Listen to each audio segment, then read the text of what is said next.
Tonight's story, trade-off. This is the 9 o'clock news.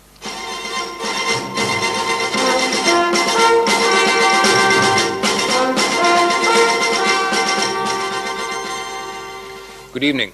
British Steel's chief confirms there'll have to be up to 20,000 redundancies in the industry, but the steel unions are fighting them.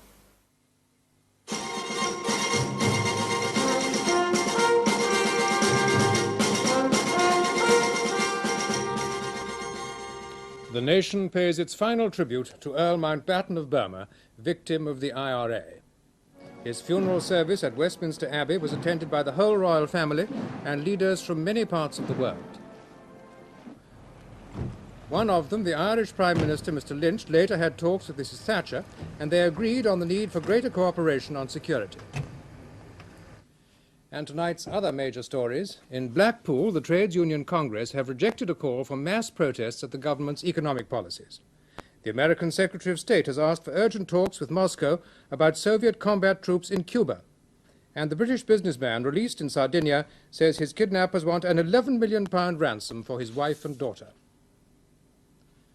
Good evening. The body of Lord Mountbatten has been buried in Rumsey Abbey near his family home, Broadlands in Hampshire.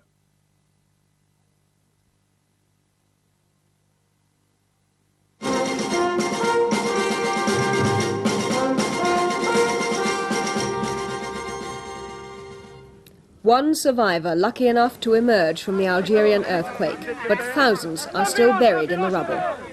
Engineering workers are being recommended by their union leaders to settle for an 8% pay rise. 5,000 jobs in plants making artificial fibres are being weighed in the balance by ICI. We followed the latest moves in the tussle for the Labour Party leadership. And we see a new way for city dwellers to get a taste of country life. Good evening. With cranes, with bulldozers, and with their bare hands, the rescue teams of El Asnam continue their search of the ruins of the Algerian city. That's after the 9 o'clock news with John Humphreys.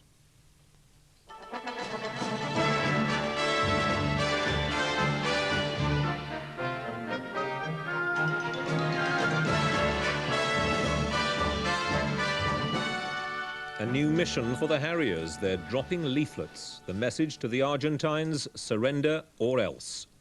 The Marines look down on Port Stanley. The assault could come in 2 days. The British V-bomber forced to land in Brazil. And home tonight, the first of the British wounded. Good evening. As British guns continue to bombard the capital of the Falkland Islands, Harrier jets have been delivering a warning to the Argentines that there's worse to come. First, it's time for the 9 o'clock news with Michael Burke.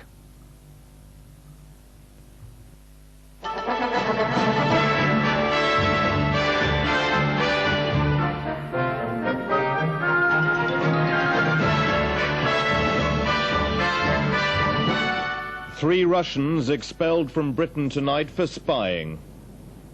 Thousands of peace campaigners gather in what they call Nuclear Valley, while in Berlin, Mr. Heseltine says our missiles keep the Soviets behind the wall. More than 7,000 shipyard workers will lose their jobs. Björn Borg loses his last big match. And on both sides of the world, little girls steal the show. Good evening. The British government tonight ordered the expulsion of 3 Russians, apparently for spying. We beat that, beating crime on one, awaiting your call in half an hour. The 9 o'clock news from the BBC with Julia Somerville and John Humphreys.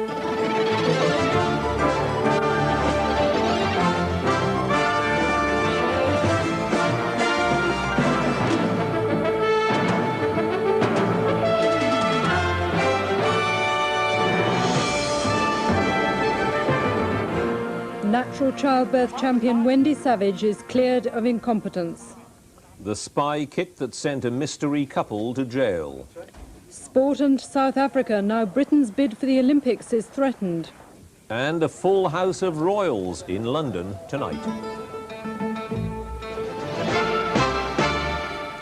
Good evening. Wendy Savage, the consultant obstetrician who believes in letting women choose to have natural childbirth, has been cleared of professional incompetence. On BBC One. Now, the 9 o'clock news with Martin Lewis. A revolution in broadcasting. Dozens of TV channels, hundreds of radio stations are on the way.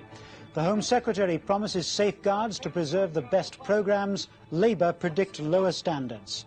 And the government plans to give extra money to poorer pensioners over the age of 75.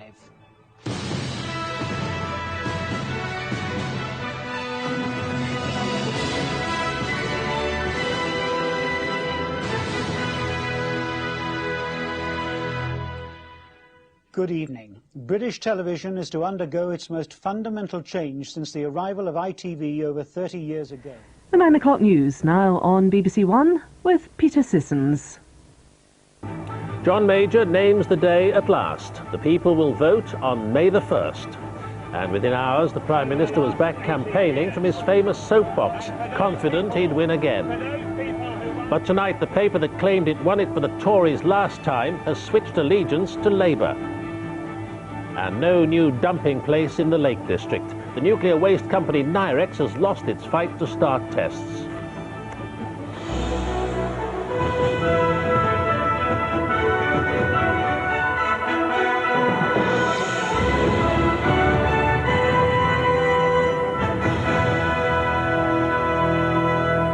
Good evening. A full 6.5 weeks before polling day, the party leaders are out campaigning in earnest. The main evening news now on BBC One with Nicholas Witchell. Radical changes in the way we elect MPs have been recommended at Westminster. Lord Jenkins said his proposals would be fairer, but Labour and the Conservatives are divided. Ron Davies has withdrawn as Labour's candidate to lead the new Welsh Assembly. South Africa's apartheid system was a crime against humanity, but Archbishop Tutu says the ANC was guilty too. And blasting off again at the age of 77, the shuttle takes John Glenn back into space.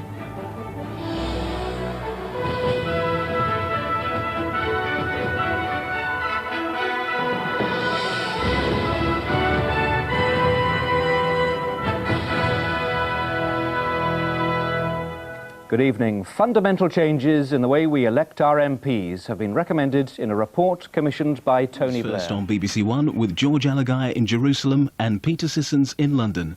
It's 9 o'clock. On the edge of war, Israelis and Palestinians gripped in a cycle of violence. One-time partners in the search for peace now shoot it out on the streets. The negotiators fight to be heard over the sound of bullets and accusations. Here, the southeast floods spread their misery and are costing millions. Hundreds are still homeless and flood warnings are still in force. And Scotland's Parliament, united in tribute and grief for Donald Dewar.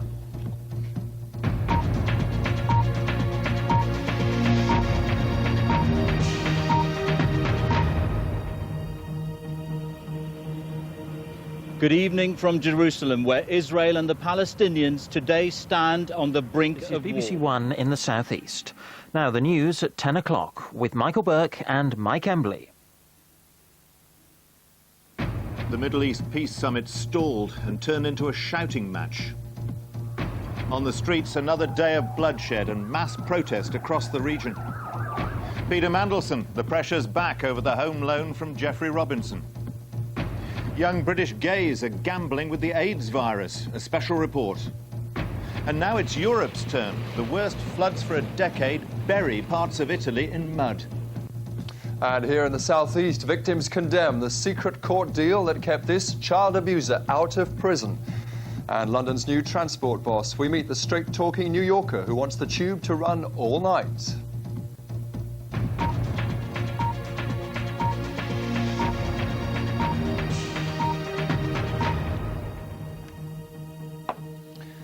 Good evening. The Peace Summit brought together in Egypt today by President Clinton to try to halt the tide of violence that threatens to engulf the Middle East is bogged down. news now on BBC One with Hugh Edwards and Asad Ahmed. Turmoil at the BBC. Lord Hutton's report denounces its handling of the David Kelly affair. Tonight, the BBC chairman resigns, voicing doubts about the report's findings. Lord Hutton clears the government of any blame in the events leading to Dr. Kelly's death. The allegation that I or anyone else lied to this House or deliberately misled the country by falsifying intelligence on weapons of mass destruction is itself the real lie. This evening, the BBC ponders its wider response to the Hutton broadside. We'll have all the reaction to the report and the latest word on what is happening inside the BBC. Also tonight, blizzards and freezing temperatures spread south through Britain. And in Gaza, 8 Palestinians have died in an Israeli army raid. And in BBC London news, snow hits the capital and as predicted, large parts of our transport system fail. We also bring you the very latest travel information as thousands of people struggle home.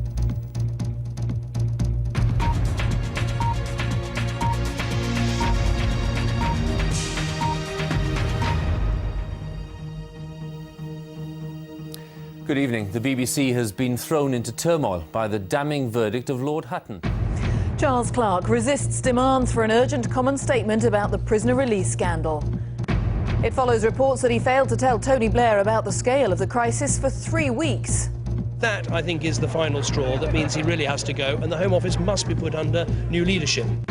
America's immigrants take to the streets in their hundreds of thousands to demand new rights. British troops take control of one of the most dangerous parts of Afghanistan. And Sir Alex Ferguson says he doubts Wayne Rooney will be fit for the World Cup.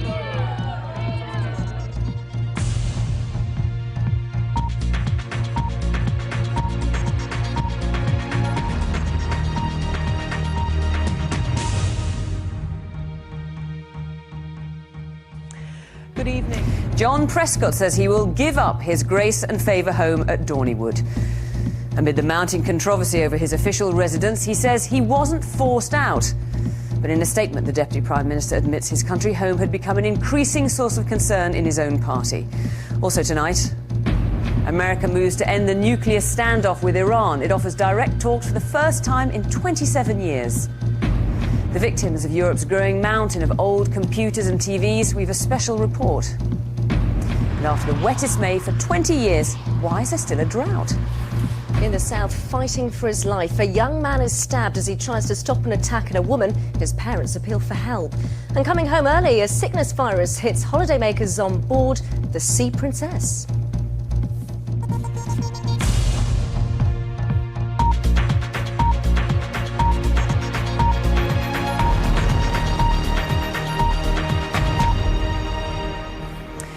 Good evening. In the last hour, it's emerged that John Prescott will move out of his Grace and Favour home at Dorneywood. The 10 o'clock news now on BBC One with Fiona Bruce and Riz Latif. Their 2-week ordeal is over. The 5 Britons kidnapped in Ethiopia are freed. They're reported to be in good health after being seized at gunpoint from their car in the Afar Desert. And answers are beginning to emerge this evening as to who took them and why they were suddenly released. We'll tell you more. Also tonight, no soldiers are charged over the death of an Iraqi man. The judge says illegal abuse of prisoners was sanctioned by senior officers. A former soldier hits back. Our officers and men need to be able to operate confidently on our behalf without looking over their shoulders, inhibited by the fear of reactions of overzealous and remote officialdom. The government says we all have to cut our carbon emissions by 60% by 2050. The leader of the opposition in Zimbabwe appears in court showing the evidence of his police beating. And the BBC has learned that rail passengers will get an extra 1,000 train carriages to ease overcrowding. Is it enough? On BBC London, an exclusive report on the waste company shut down a week ago on health grounds, still operating illegally. And the gang dubbed the Reservoir Dogs is sentenced to years behind bars.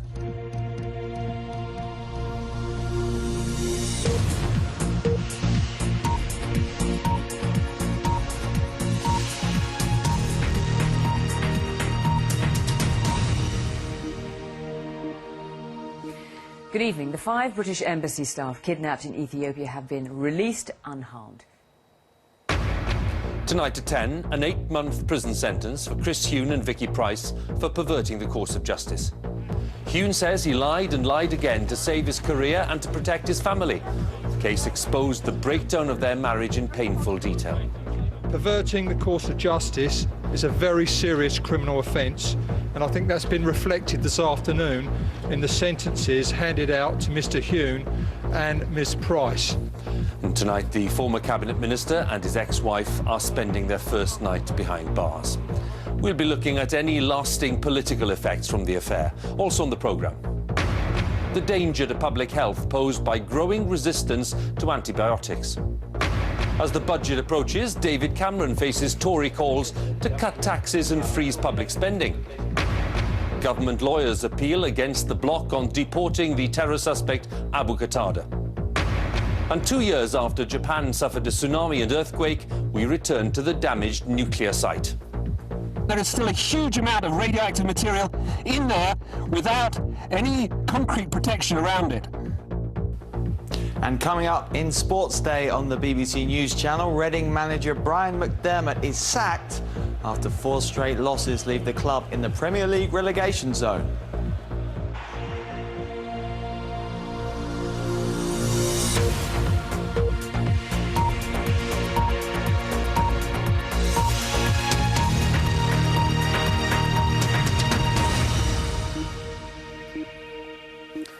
Good evening. The former Cabinet Minister, Chris Huhne, and his ex-wife, Vicky Price, have both been jailed for 8 months for perverting the course of justice.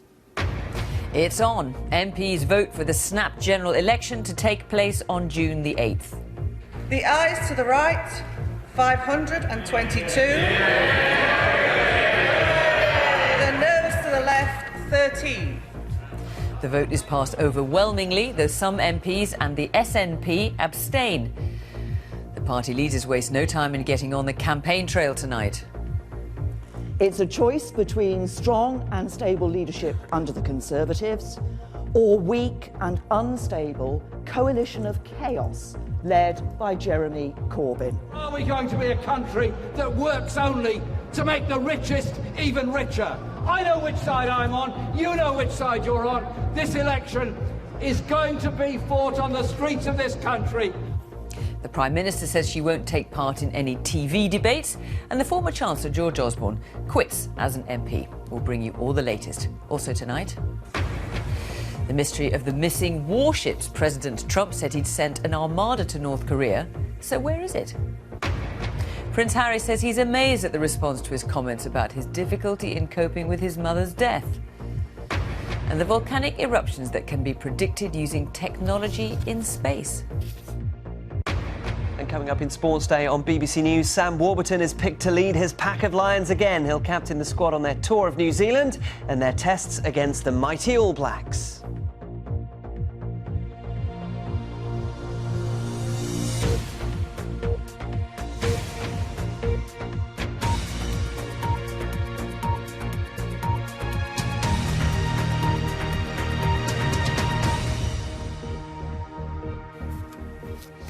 Good evening. So it's official. The country will go to the polls in 7 weeks' time after MPs voted overwhelmingly to approve it this afternoon. Tonight at 10, Boris Johnson has been in Wales assuring farmers there will be help if there's a no-deal Brexit. With agriculture dependent on exports to the EU, some fear businesses could go to the wall if the government doesn't step in. We will make sure that they have the support that they need, that if there are markets that are going to be tricky, that we help them to find new markets. We need to know now what he's going to do if there's no deal, because it's too late on the 31st of October. Mr Johnson and the Irish Prime Minister spoke for the first time by phone today, but was there any common ground over Britain leaving the EU? Also tonight. Businesses react as the pound slides again to a 2.5-year low. The epidemic of alcohol abuse in England. Researchers say the government isn't doing enough to beat the problem. The haunting image of a child clinging on for life in war-ravaged Syria and her remarkable escape. We hear from her family. And video assistant referees come to the Premier League this season, but not everyone's a fan. When you score a goal, you don't know whether to celebrate or not because you know the goal's getting reviewed and you don't know if something's gone wrong with this. And coming up on Sports Day on BBC News, the Ashes is just 2 days away and we now know that the England captain Joe Root will bat at number 3 for the first test.